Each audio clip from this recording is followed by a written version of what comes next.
So just for those joining, we are just about to kick off, so the session will be recorded, and I will be handing over to Margie Cook.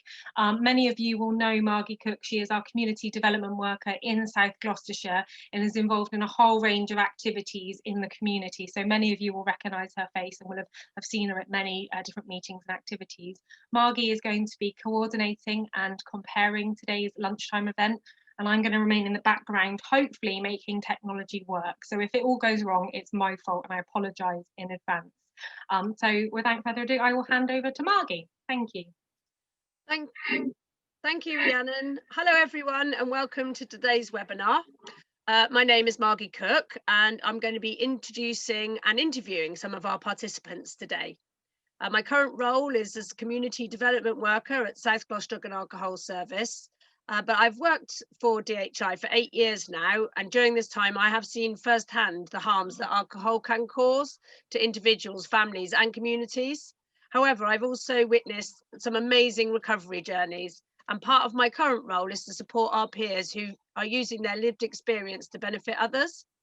Today we'll be hearing from our worker at UWE, University of West of England, a peer, a specialist alcohol nurse at Southmead, and our local mental health service. As Rhiannon said, please feel free to leave any questions for our panel in the chat box, and we will attempt to answer as many of those as possible at the end, time permitting. So first of all, I would like to introduce Becky Risley, who is the Senior Drugs and Alcohol Practitioner based in UWE's Wellbeing Service, but employed by DHI. She has 7 years experience of working with people who use drugs, including alcohol, and she specialises in harm reduction for young adults. Over to you, Becky. Thank you, Margie. So I'm just going to attempt to share my screen, so bear with me one moment.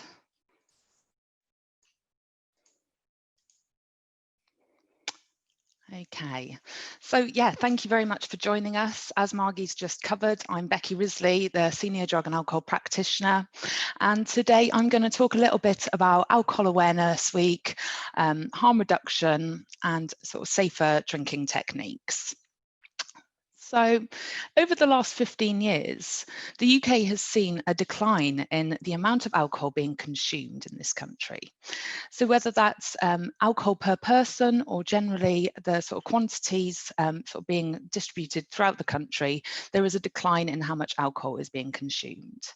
So it reports that this trend is especially pronounced in younger drinkers.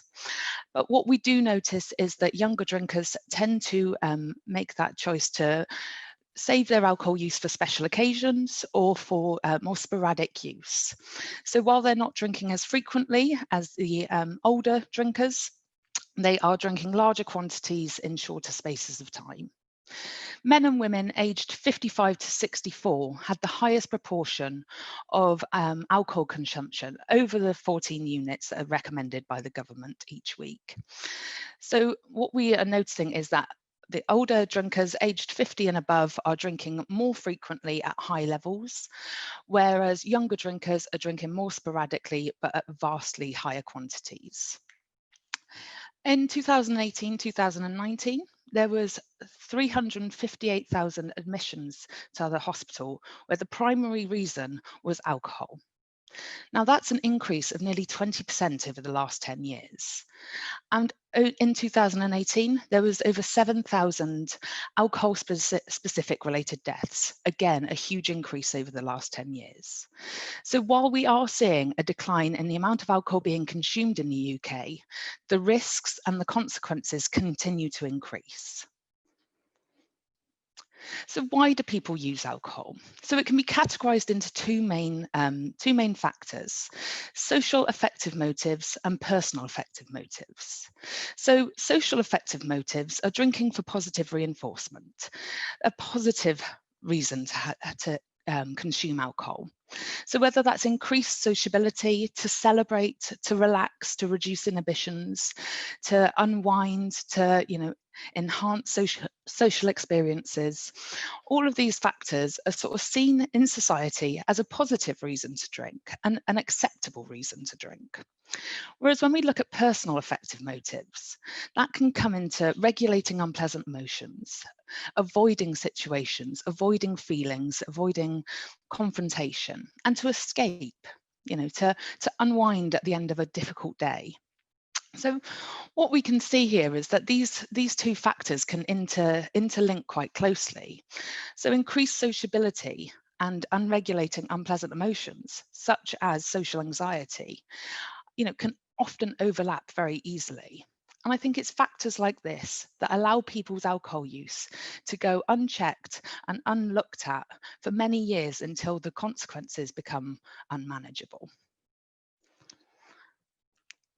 So alcohol and mental health is something that we come across every day in DHI. 54% of people in alcohol treatment, such as services like DHI, also identify that they have a mental health need. 19% of them are not receiving any treatment at all. So, that's a real significant amount. That's over half of the people that we see in our services experiencing difficulties with their mental health. So DHI has to approach this from a holistic point of view. We have to treat the whole person rather than just the alcohol. What can get people into a tricky situation with alcohol and depressive symptoms is the cycle that you see here on the screen. So depressive symptoms, including anxiety, can feel so uncomfortable that people will do anything to alleviate them. And while eating well, getting plenty of sleep, and integrating into your community and taking medication regularly can all alleviate those symptoms and be really positive and helpful for depressive symptoms, such as including anxiety. There is a desire to alleviate those things, to alleviate those feelings, and to just feel better. So while all those healthy factors can work, we know that alcohol will temporarily alleviate those depressive symptoms. So it's no wonder that people will turn to that when it can take weeks for medication to kick in or for healthy behaviours to start to reap the benefit. So alcohol will alleviate those anxious symptoms. It will temporarily make somebody feel a little bit better. So people get into this cycle of a depressive symptom, a desire to alleviate, using the alcohol, being reinforced that actually using the alcohol temporarily helped. And then as the alcohol leaves the system, those depressive symptoms, those negative consequences come back. For some people, it will come back tenfold. So getting into this cycle, it can be a really difficult thing for people to get out of.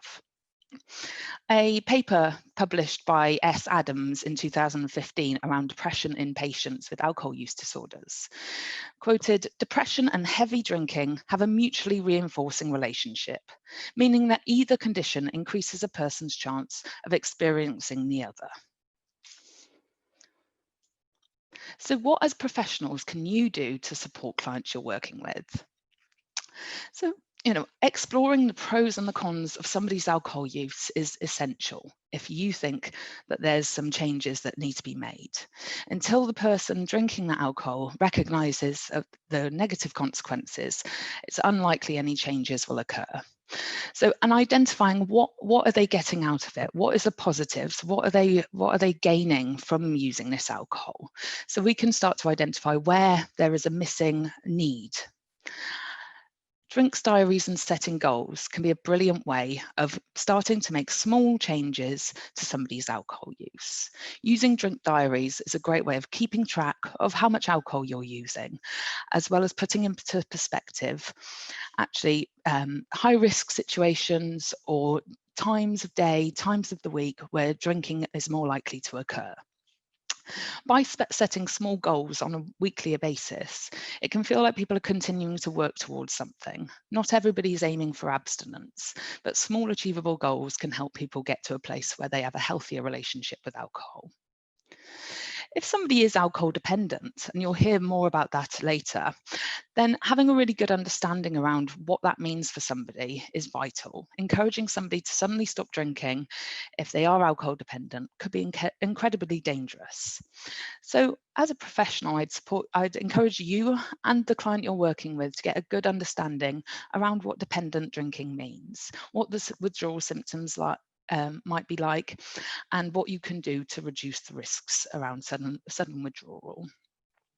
For people who are drinking high levels of alcohol, it's really encouraged that they get some supplements from the GP, such as thiamine. This can help prevent long-term damage to the brain and the body. And always, DHI's door is always open.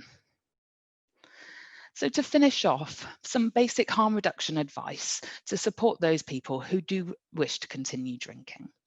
It's essential to think about the medication that people are using when thinking about their alcohol use. Antidepressants can be affected by the alcohol consumption, and benzodiazepines are known to increase the effects of alcohol, meaning that somebody will feel more drunk more quickly if they're taking benzos. If somebody is taking benzodiazepines, it's likely they might be doing that for their anxiety. So having a conversation around how helpful alcohol is alongside that medication. Planning days off drinking. So factoring in a certain amount of time a week that you'd like to have off of alcohol is really important. Because of its legality and its social acceptability, people can find themselves drinking, more days than not throughout the week. And sometimes all that takes is keeping an alcohol diary or setting yourself a small goal around days off drinking. Now, set and setting is a vital bit of harm reduction information for any substance. Set, when we talk about set, it's in reference to where is your mindset? How is your head at the moment? If you're experiencing some difficult emotions or difficulties in your personal life, alcohol can sometimes take away that armor that protects us. And what some people can experience then is having thoughts of suicide or self-harm after drinking. Thinking about the setting is really important. Are you with people you trust? Do you know how to get home safely? And do you feel comfortable in the environment that you're drinking in? So for people drinking, so harm reduction whilst drinking is always a difficult one. You're putting a substance into your body that's reducing your inhibitions. It's reducing the logical processing. So hoping to have control over when consuming something that takes away your control is really, really difficult. But there's a few things that can help you along the way. Avoiding short drinks. So shots and strong spirits are going to get somebody drunk more quickly. If you do choose to drink spirits, go for them with a lot of mixer to top it up. Drinking soft drinks alongside your alcoholic drink or soft drinks in between. Avoiding illicit drugs such as cocaine. Now, cocaine is known to increase the ability and the desire to consume alcohol. And the way the drug works, it will counteract those feelings of being intoxicated, so people won't be able to regulate how drunk they're getting. So although they're able to consume the alcohol, the effects aren't present at that time, but the poison is still being processed within the body. And the fallout for that the next day can be really difficult for people. Another thing of keeping track of how much you're drinking, avoiding letting people top up your wine glass, so you're able to manage the amount of drinks that you're having, and avoiding getting involved in rounds as you end up drinking at somebody else's rate instead of your own. So these are just a few tips around drinking safer. That's all from me. Thank you.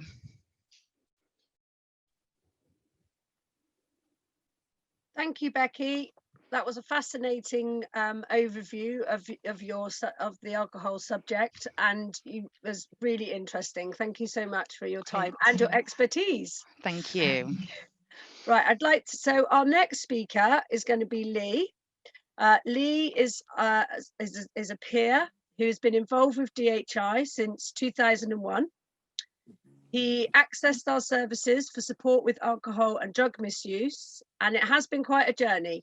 But now he is a peer who shares what he has learned on his recovery journey with others. Lee has kindly agreed to share his experiences with you all today. Lee, have you turned on your turned on your video and turned on your sound? Hi, Margie. Hello, Hi, everyone. Lee. Welcome. Thanks so much for joining us today, Lee. So Lee's going to answer some questions. We're going to have an interview with Lee today. So to start off with, Lee, can you describe how your relationship with alcohol started and when you realised it had become a problem? Well, it actually started from a young age.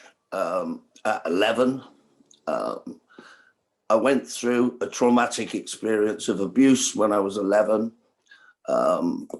It was something I was in denial and been in denial all my life from. Alcohol was, as was explained to you just now, was a way of escaping that, even though as a person, I didn't really realize that was the case.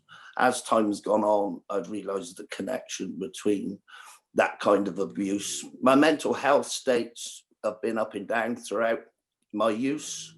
My health certainly has been affected. I have used drugs, but alcohol was always the one factor that remained. It was the one thing that I couldn't stop. And the drugs I managed. Alcohol got its grip. And regardless of how many times I've been in hospital, I've been under the mental health as registered psychotic. I've really had a traumatic experience throughout my life with alcohol and never saw an end. Even when I went to rehab, and in rehab, that was through DHI's help. They helped me go to rehab. And in rehab, that was the first time I spoke of my abuse. And I was 40 then. And that was quite shocking because there were a lot of people that were in the rehab, and it was a 5-month rehab. And there was a lot that hadn't spoken of their abuse. And out of 18 people, 12 people had been through a similar experience to myself. And that shocked me. And it shocked me that they hadn't spoken of it. And because I did, and I did that on my first week, they decided that they were going to speak of theirs. Then I realized there was a connection between those two things. That still wasn't the answer for me. I come out, I was in sobriety. I managed to control it. I've been in and out of quite affluent in good jobs, but always drink would take that away from me. I've worked in the sports industry as a coach and instructor, and yet alcohol always would grasp me again and take me back down. And then it took me into hospital. I've had heart attacks. I've gone through that. DHI throughout this though have really supported me. And now as a peer, I'm giving back to DHI. But as a peer, I think it's really important that people that are experiencing their first step in their journey, because it is a long journey, the road of recovery. It's not something that's solvable in 5 minutes. And it's the root cause and the mental health and what the reasons are behind it. And pretty much everybody has something that's triggering them. So it's all well and good to try and stop someone drinking, but if you don't find the cause, you're not going to solve the problem. And I do agree. That is a very good point, Lee. I was going to ask you that perhaps it'd be useful for people to hear that when you tried to stop before, what kind of sort of physical feelings and barriers did you come up against that made stopping difficult? Because I think a lot of people don't really understand how hard it is to stop when you're drinking dependently. Could you describe some of that to us? It is one of the worst feelings in the world to be dependent. All of a sudden, you're not in control of your life anymore. Alcohol controls your life. And you can't get away from that because you need alcohol to function. You need alcohol to stop yourself from dying, basically. So you need to continue drinking, and to get yourself into a detox, It's all well and good giving someone a detox, but once again, if we don't solve the problem, once the detox is over, you fall back in to drinking. The amount of times I've been in hospital, and the only thing I was thinking about was getting out and having another drink. And I've even signed out. And I mean, how crazy that sounds, that's how controlling drink is of you. And it's something. I just could to say that obviously something changed significantly about 18 months ago, I believe, wasn't it, Lee, that has led you to the point now where, you know, amazing, you've been completely abstinent for 18 months. Could you tell us a little bit about that, what that really big change was for you?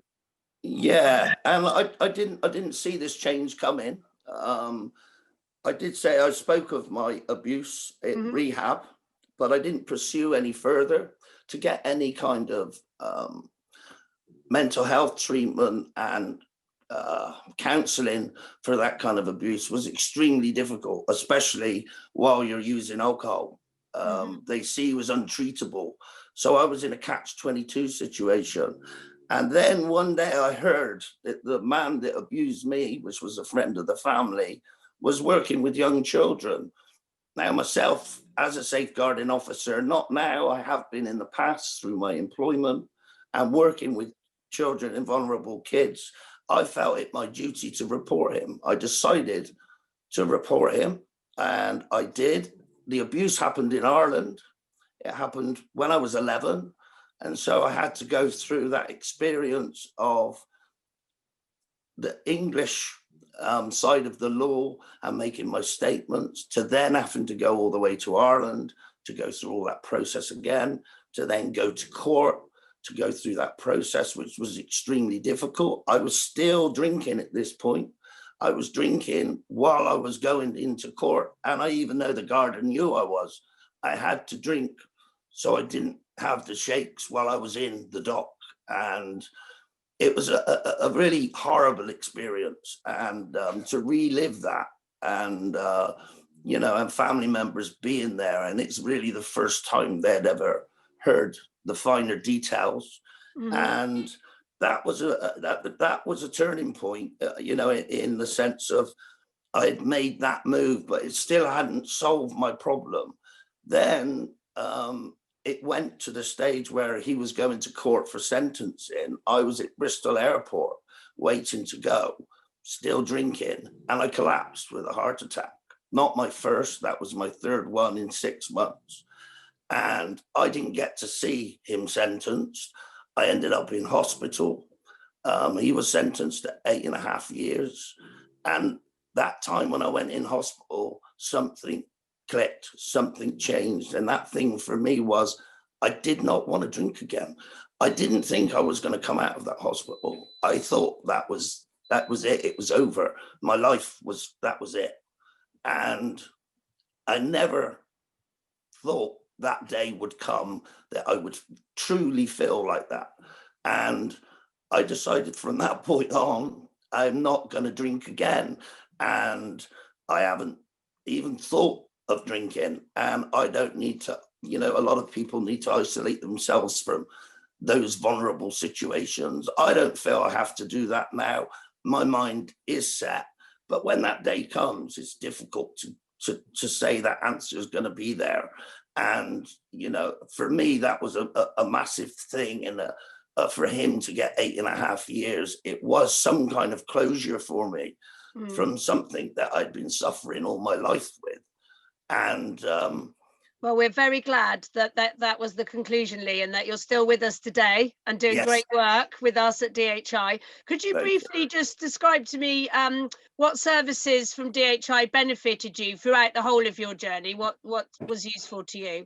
Well, all the group therapy, the general support, housing help, financial help, they help you pretty much with everything that you forget exists when you're dependent. You know, you forget your cleanliness, you forget everything. You just really, alcohol is the only thing that is controlling you. It's the only thing you think of, and from one drink to the next drink, and it is such a horrible place to be. I wouldn't wish it on anyone, but sadly, it's really, really common. And now DHI have given me that opportunity, because I think that people look at DHI because they don't preach abstinence. And I think they're correct to not preach abstinence, because it's a decision you have to make yourself. It can't be made for you. And it's one you have to make. And I think that philosophy is a really good one, because when you do make that decision, it does change things. And now as a peer, I'm actually getting mutual benefit, because it's helping me in my recovery. And I'm helping people maybe with my experiences and showing them that it can be done. And that's fantastic, Lee. We're really grateful that you're with us and you're supporting us still. Absolutely, yeah. Thank you so much for sharing. Give me that opportunity. Thank you. No trouble. Thank you so much for sharing today, Lee. Do stay with us, because there may be questions directed for you later. Okay. Okay. Thank you. Move on to the next person now. Thanks so much for your time. Thank you. Thank you to Lee. Okay, next I would like to introduce Tracy. Tracy Rogers is part of the alcohol care team at Southmead Hospital. The team consists of 3 alcohol specialist nurses who between them cover the whole of Southmead bed base. Tracy is based mainly within the emergency zone, that's the emergency department and acute medical unit, and also has a specialist interest in the older adult population. Her background is forensic mental health, and she's been in her current role for 6 years. Tracy, can you turn on your video and your sound? I hope I've done that already. Cool, there she is. Hi Tracy, live from Southmead today. Thank you so much for joining us. We appreciate that. You're very busy up there, I believe. I've found a quiet corner, hopefully. Thank you. So we're going to, again, like as we did with Lee, I'm going to ask you a few questions and give you a chance to share your experiences. So please, can you tell us what sort of service user referrals you get, and have you noticed any trends or changes over the last 8 till 9 months? So this year has seen significant changes in what's been going on. I'd like to apologise. I'm going to refer to people as patients, because it fits in with the general hospital setting.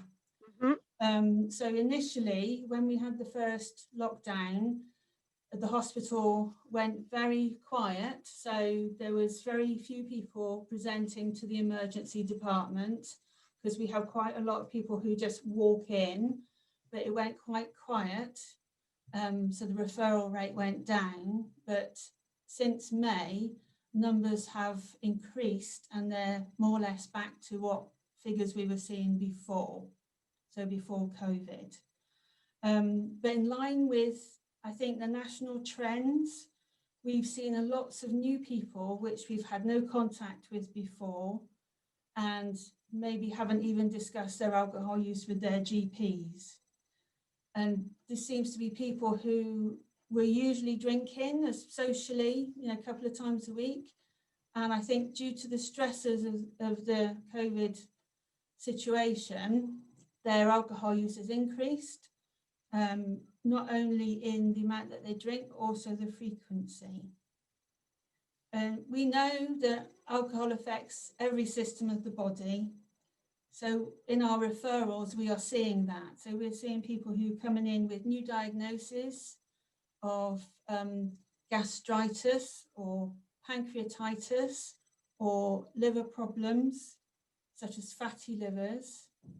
There's also increased number of people coming in with anxiety and depression, and they might have got as far as deliberate self-harm or a deliberate self-poisoning. So there's a lot of alcohol use and mental health issues which are combined. It's a very close, as we've heard, people often try to alleviate their mood with alcohol.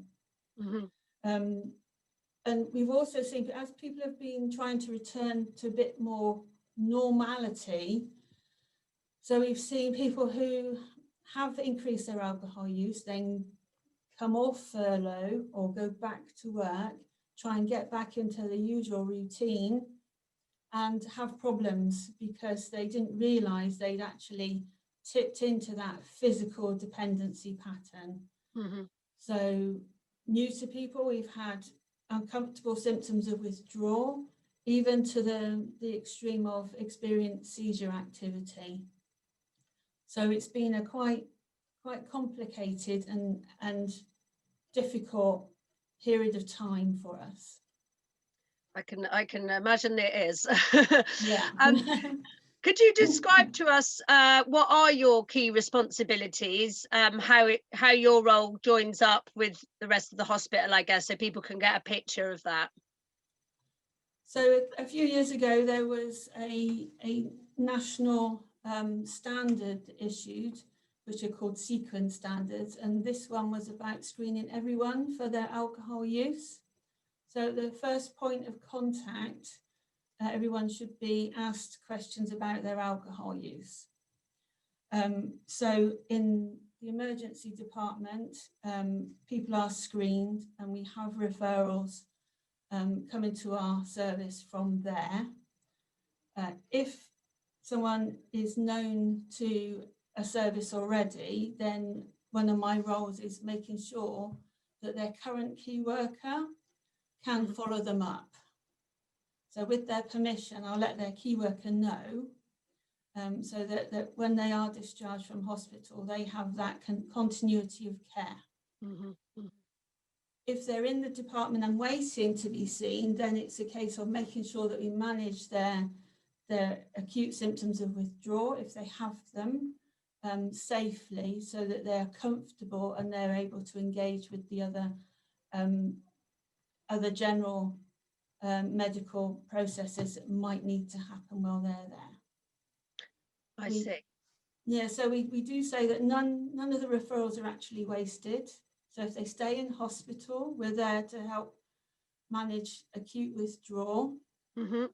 We can talk to them, offer brief advice right through to a referral to a specialist unit. So depending on what their needs are, they can talk to us. We identify what they want to do, how they want to proceed, if they want to make changes. If they don't want to make changes, we're also there to get them to think about how to reduce the risks of what they're doing at the time. Mm-hmm. So what would be your key advice, Tracy, to people who drink problematically? So I think Becky's already touched on that a little bit. So you need to think about how long it's taken you to get into this predicament. So there's no quick fixes. You need to think about how you're going to plan your way out of it if that's what you want to do. So alcohol dependency is a habit behaviour. It's got a physical side of their dependency as well as the behavioural side or behaviour elements. So it's not as straightforward maybe as cutting down, stopping, and then that'll be it. You need to think, like Lee said, about how to make sure you don't fall back into habit behaviour. Drink diaries are really good, really useful. So that can be as simple as or complicated as you wish. If you know what your baseline is, then you know if you're going to cut down how to do it safely. And we always recommend a slow reduction, about 10% of units every few days. But also a drink diary, if you put on what you were doing at the time, mood, think about what the antecedents are for you having that drink, then that will help you plan your way out. Make sure that you look after yourself. So eat regularly, look after your well-being. So you don't have to have a brilliant diet, but varied diet. If you have got yourself into a dependent pattern and your diet's poor, definitely talk to your GP about thiamine. So thiamine 100 milligrams 3 times a day, and sanatogen or a similar multivitamin with a high magnesium content. You need the magnesium to help your body use the thiamine, and thiamine is essential for protecting your central nervous system, so your short-term memory function. Yeah, so think about yourself, look after your well-being. Don't expect too much. It's a slow process, but you can get there in the end. Good advice, thank you. So would you be able to give an example of an individual who's maybe presented regularly at A&E, but was able to make some changes, and maybe if you know what worked for them in the end? So when we see people, we try and work out what might work for them. So we look at the whole range of the mutual aid, so right through from the phone apps to AA, smart recovery, breaking free online. So we try to introduce them to the whole range and advise them to try everything. And the gentleman I'm thinking of today, I'll call him Bert. So he had been drinking independently for about 5 years. He'd sort of lost his marriage because of the alcohol, and his kids had sort of lost contact with him as well. We saw him quite regularly in hospital, in the emergency department, and in ED, the inpatient beds. We saw it as an opportunity to try and engage with him and get him to think about what's going on and what he wanted to do. He was coming in with things like gastritis and pancreatitis. So sometimes if he stayed in hospital, the advice was not to drink again because he'd been detox. He'd been in long enough for it to be safe not to drink. Mm-hmm. But he lapsed. He was using it to help manage his mood. And there wasn't any sort of eureka moment. It was a slow slog. So we took every opportunity we could. We got him engaged with DHI. Mm-hmm. We got him engaged with AA, and he was sort of in and out of services for a while.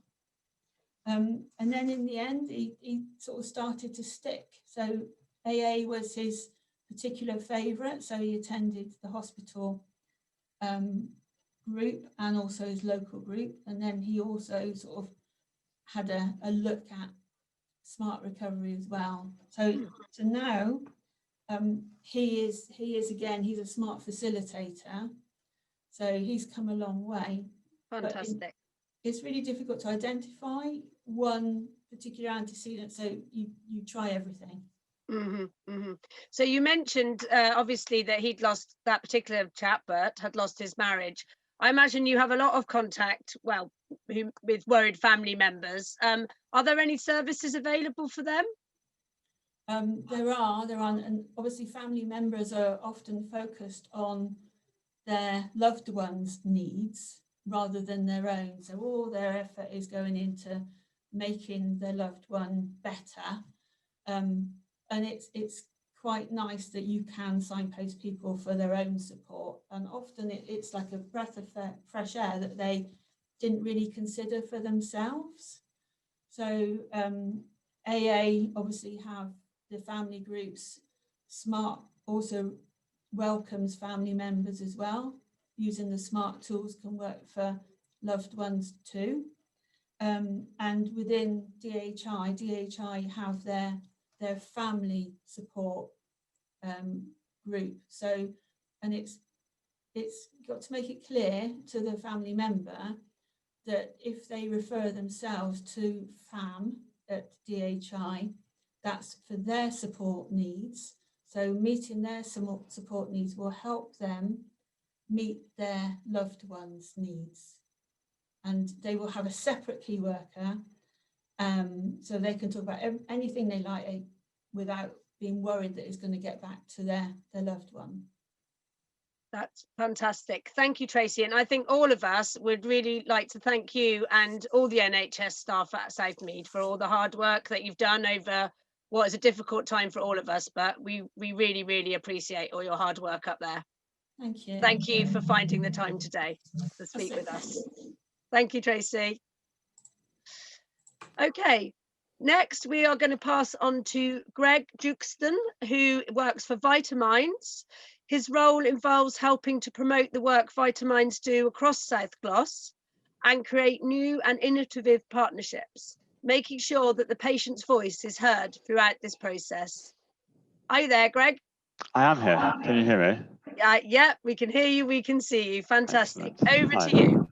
Thank you Thanks. for joining us. No worries. Thanks for having me. Hi, everyone. So I'm here, as Margie said, to talk about the IAP service. Lots of you probably already know a bit about it, but I'll just kind of give a good overview anyway, just in case there's anything that hasn't been made aware to yourselves recently, because basically it changed hands in September last year. So Vitaminds took the service on.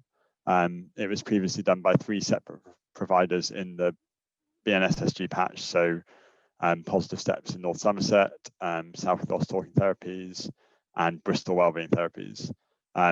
So we've kind of brought all that together into one provider, and we now provide a bit more of a streamlined IAP service. IAP is improving access to psychological therapies, and it's all about working with people who maybe are suffering from a bit of low mood or anxiety. Oh, thanks, the link's been posted in the chat. Yeah, it's working with people with low mood or anxiety to help them to kind of overcome those issues.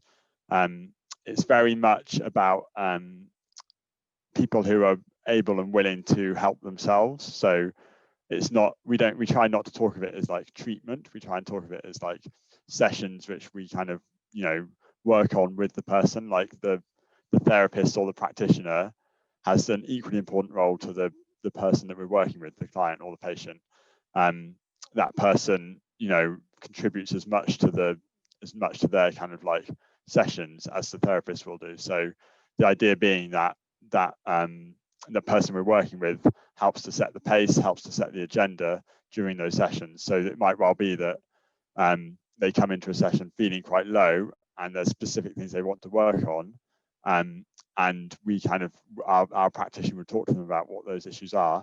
And then basically the idea with IAPT is that we'd help them to kind of find some tools and techniques which they can use to help overcome that low mood they're feeling. So it's not therapy in the sense that we're kind of going back through their past and talking about all the problems they've had and helping them to kind of like deal with where all this came from in the first place. It's very much more kind of, you can see it almost more practical in the moment. If you're starting to feel a bit low, try using this tool, try using this technique to help you to kind of overcome that low mood and maybe overcome that anxiety.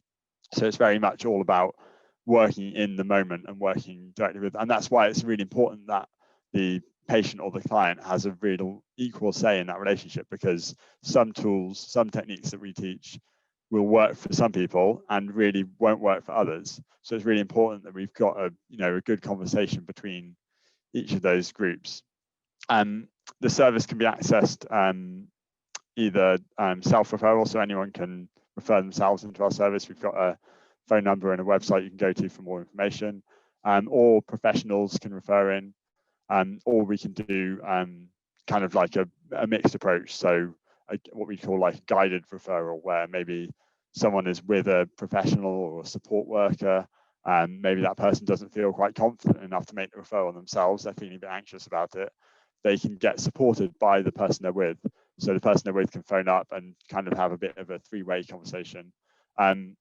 Now in the age of COVID, we're able to do that digitally as well. So we can have one of our assessors or referrers can have a conversation at the same time with a client and their support worker on a three-way call. We've done some of those. So yeah, we're kind of trying to make it as flexible as possible. The reason I said about how it's kind of a streamlined IAP service, for those of you who are aware of what the previous services offered, they kind of worked in an AQP model, any qualified provider, which meant that lots and lots of different smaller organizations were part of the overall partnership, and they all provided their own kind of little bits of therapy on top of the main contract. That's all changed. The commissioners decided that model wasn't working, so they've taken out those smaller partners. So it's just the main service now. So we're very much only able to provide what is listed on NICE guidance, National Institute for Clinical Excellence. as to what they define as IAPT. So we can only work with a smaller group of people. Despite that, we still have lots of referrals, particularly again, I think with COVID, I'm sure lots and lots of people in this meeting are finding that they're getting greater access into their services.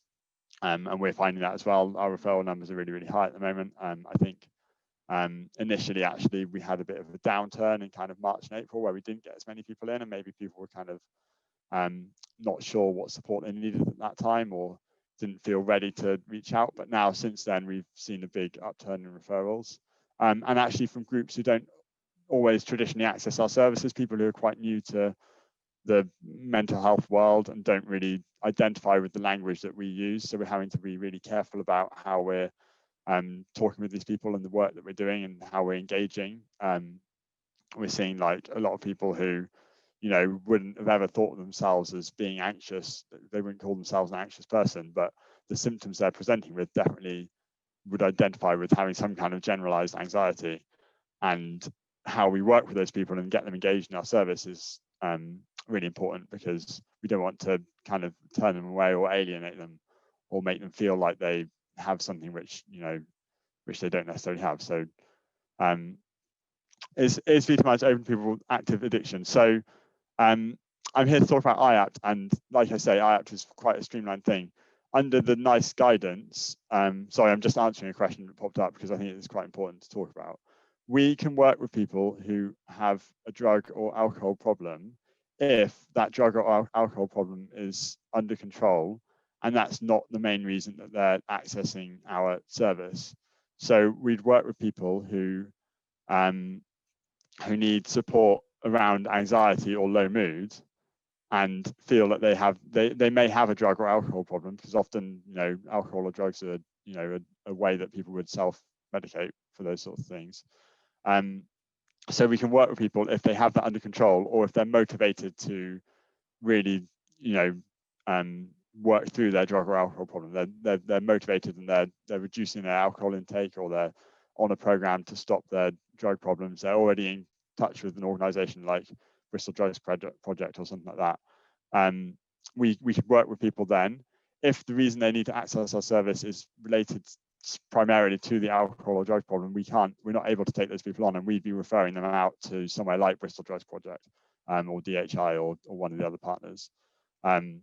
We can't take that service on. Our IAPT staff, our practitioners and therapists, are not specialized in any way in treating people who have an alcohol or drug dependency. So we wouldn't be able to tailor our support to their needs. So it's I don't know if that's clear or not, and if there's going to be a Q&A session after this, I can stick around to try and answer some more of those things. But yeah, it's very much for the low mood and anxiety side. No worries, Linda. Yeah, I hope that was helpful. Thank you, Greg. That was very clear. That was helpful. Do you want to say more about Vitaminds, or shall we move on to the panel? I could talk about it all day, so I'm happy. But no, let's move on to the panel, and I'll take questions. If you feel that you've covered the main points, then we'll move on to panel. Yeah. I think that's fine. Yeah, thanks everyone. Thank you, Greg. It's really interesting. Thank you. Could the other panel members put on their videos and sound? Hi, everybody.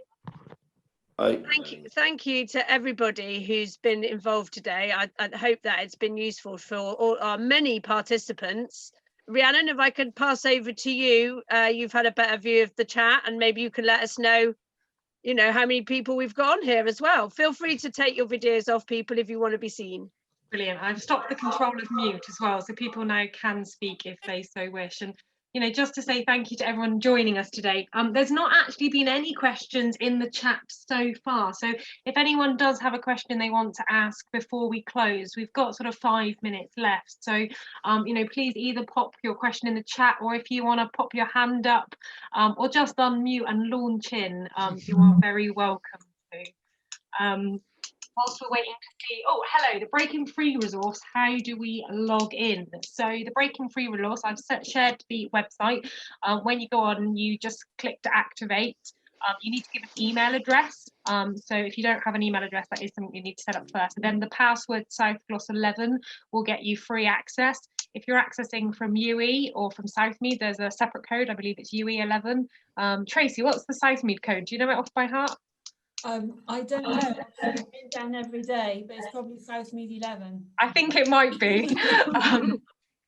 So yeah, that's really easy to access, and it's something that we, recommend again as part of that holistic support planning when we're working with somebody, is using something like Breaking Free Online alongside then accessing maybe some face-to-face or telephone or Zoom groups with DHI can really help people. Greg, we've got a question for you here. Do you have an estimate of the current waiting times for a Vitaminds assessment? Hi, Rhiannon. Yeah, I was about to type back, but it's pretty easy just to talk. For an assessment, we're looking at around a 6-week wait, and we're commissioned to work to a 2-week wait. So we're not hitting our targets there, and I think that's a lot to do with the large number of referrals we're getting in. So it's a 6-week wait for assessment for our service. Then a wait for treatment. I know that wasn't asked, but I'll just kind of go on anyway. Is we can't give a waiting time for treatment. It really depends on the nature of the person and what they're looking for and the availability of them and our service. So if someone has got just quite a general low mood and could do with a bit of support, well, actually we have lots of webinars available that they might be able to access really quickly. So their wait then to get onto a webinar might be just 2 weeks from the assessment before they're able to go on to the right webinar. Whereas if it's someone who has post-traumatic stress disorder from maybe a car crash they had last year, and they need eye movement desensitization, which is another treatment that we offer, just to give a specific example, and they're only available on Friday afternoons because they work full time, their wait might be 10 months, it might be a year, depending on how we can marry things up. So it's really hard to say a waiting time for our treatment overall. One thing I would say quickly, I know I'm kind of just talking now and I'm taking up the time, sorry, is that we do have a load of things available for people who don't have to refer into our service at all.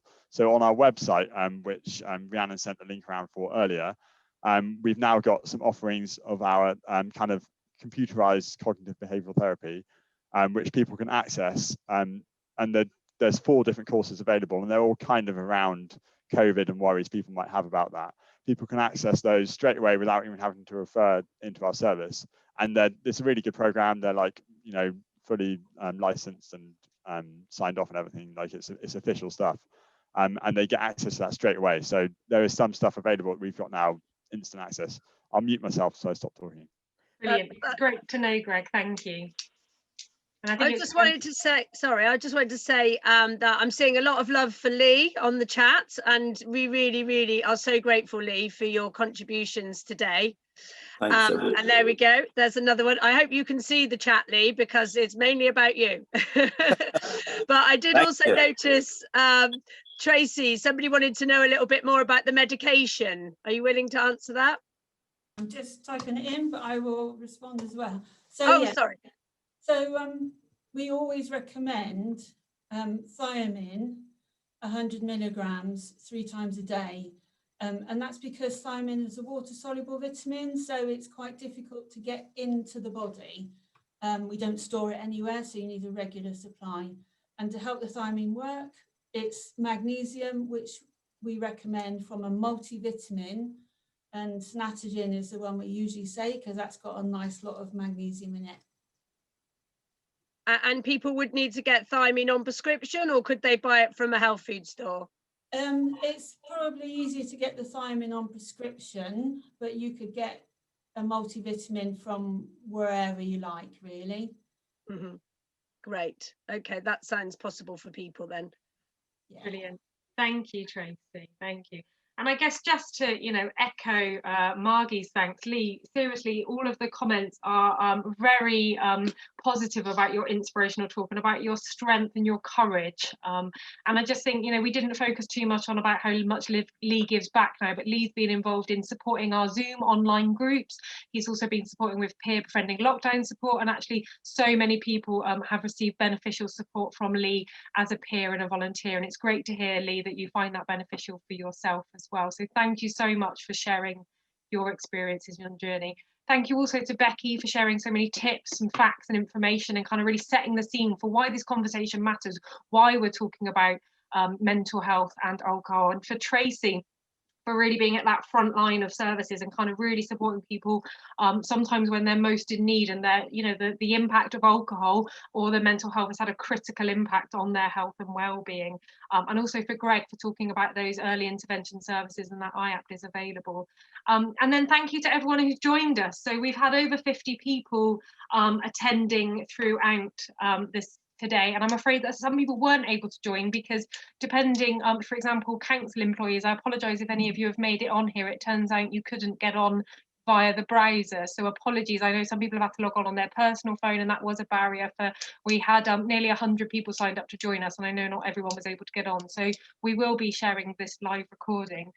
And just before I finish, just to say that we do have the DHI annual event on Thursday. So if you want to find out more about the holistic support that DHI provides, how we support people not only with drugs and alcohol, but also with housing, homelessness, family support, our social prescribing, our employment and skills support, because, you know, as Lee touched on, it is really about that wraparound support that is so important to enabling someone to manage their anxiety, to manage underlying, you know, experiences of trauma that enable them actually to kind of sustain that recovery. And we also provide relapse prevention support for those who maybe are already abstinent but needing support to sustain that. So I hope today has been the thought-provoking, inspiring, kind of just lunchtime thinking, really, that you then can go off and have further conversations with your colleagues, your friends and your families about how, you know, as individuals, as organisations, as communities, how we can support individuals to overcome those barriers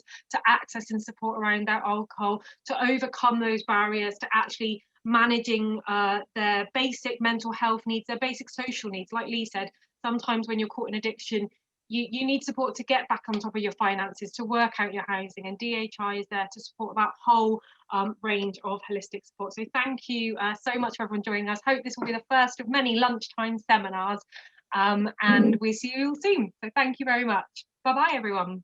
Thank you. Bye, everyone. Bye.